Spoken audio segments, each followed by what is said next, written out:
Hey everybody, it's Bruce here. Welcome to my channel, Traveling with Bruce. I hope you enjoy the upcoming video. If you like it, consider giving me a thumbs up. If you really like it, become a subscriber. If you like my channel as a whole, check out my Patreon page and consider supporting me there too. Okay, let's go to the video right now. Hey everybody, Bruce here with Traveling with Bruce. Today I'm going to give you an update on some of the cruise ports in the Caribbean area. Since the hurricanes passed through this September and October, namely Hurricane Irma and Hurricane Maria, there have been a lot of adjustments to cruise ship itineraries, cancellations, reroutings, you name it. And here we are now, the middle of November 2017. And going forward the next couple of months, a few more updates have just come out from a number of ports in the Caribbean, and a couple of other logistical concerns that if you're a cruiser out there and you're thinking of getting on a cruise to the Caribbean, you have to know a certain number of things before you book your cruise. This week, it has come to light, especially up here in Canada. A number of travelers have had a rude awakening with regard to their travel plans, and has nothing to do with the cruise itself. But let me give you an idea. Right now in Puerto Rico, the port is open for business. Cruise ships can come and go, not a problem. The issue is that the airport in Puerto Rico is still not up to 100%. There was significant damage caused not only to the terminal building where the passengers come and go, but also damage to the hangar facilities, maintenance facilities, and equipment that the airport uses to accommodate jets in and out of the island. And so airlines like, for example, WestJet out of Canada, Air Canada out of Canada, they have effectively canceled flights in and out of Puerto Rico.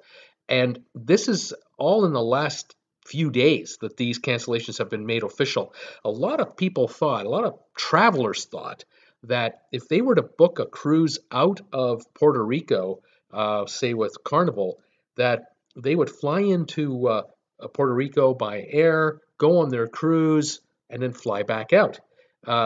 They booked the cruise, then they went ahead and booked their airfare, all done months ago. And now in the last week, both airlines have announced that they're not going to do regular scheduled services into Puerto Rico for most of this winter. And that means all flights are dead. So in effect, some tourists were on cruise ships when they got back to Puerto Rico. They found out when they got off the boat, off their ship, their flight home had been canceled. They were stranded on Puerto Rico. Here we are November 10th, like a week ago or so. And all of a sudden they had to make other alternative plans on the spot to get out. Well, the problem is, airlines like JetBlue and American United, they're flying a much smaller and restricted schedule of flights in and out of Puerto Rico right now. And if you want to book a flight out of Puerto Rico that leaves today or tomorrow or the day after tomorrow, you will pay dearly for a ticket to get out. And of course, if you're from Canada, you've got to fly all the way home to Canada. There is no direct flight out of Puerto Rico to Canada. So you're going to do a 2 or a 3-step connection to get out. And we have heard horror stories in the media of these poor travelers who are stuck with an instant bill of anywhere from $1,200 to $2,000 one way to get back to Canada. And there's no choice in the matter. They got to get out. I mean, it's just terrible. To find a hotel in Puerto Rico right now that works with all the services, not very many of those up and running, as we've heard nothing but problems with regard to the electricity issues, the unreliability of it, how many Puerto Ricans are trying to get out themselves. FEMA's trying to evacuate people now through the airports.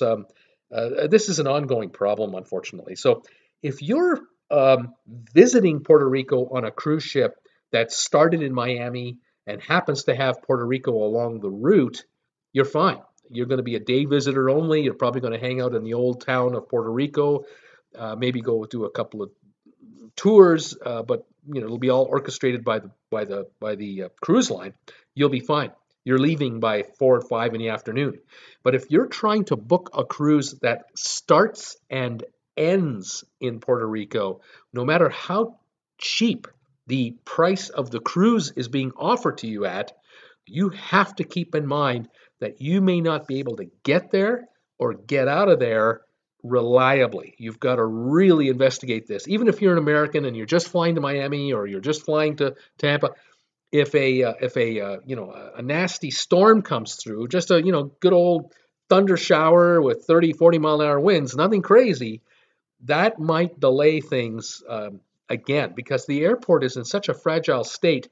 It's being put together patchwork-wise and probably duct tape to kind of keep it running. They are nowhere near back to normal in the regular number of flights per day coming in and out of that airport. So if you're relying on that airport, you may want to think again before booking a cruise that starts and ends in Puerto Rico. You may want to wait until either late next year, like I would say, March, April, May at the earliest next spring, or give it a year completely and really just book cruises that are leaving Florida, like Fort Lauderdale or Miami or Tampa, Cape Canaveral, and avoid the entire hassle of this fragile system in Puerto Rico. They're in really tough shape over there.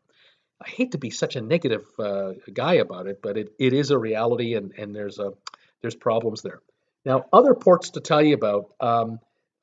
St. Thomas is now heavily promoting the fact that they're open. Their port is back up and running again. But very few cruise ships are coming to St. Thomas right now, because the problem with going to St. Thomas and other Eastern Caribbean ports that were heavily damaged with the hurricanes is that once you get off the ship, there are very few activities you're going to be able to actually do on the island. In St. Thomas, you've got that cable car ride that goes up to the top of the hill. I don't even know if that cable car is running. Don't know how badly damaged it was. I haven't been able to find anything out about it. If anyone knows, send me a comment and let me know. I'd love to find out so I can pass the word on to followers. But if you get off the ship in St. Thomas, you may only be on on the island for 4 or 5 hours, looking around a little bit, and then you're going to have to head out. But of course, if the cruise ship is leaving at 5 in the afternoon anyway, good for you. Other ports, however, that have not even opened yet, St. Croix has not reopened and is not looking to reopen until at least December, if not January of next year. St. John in the U.S. Virgin Islands, same situation. And then St. Maarten, very popular cruise ship stop. St. Maarten was so badly hit. Again, it's the same thing, not until at least the middle of December, until January.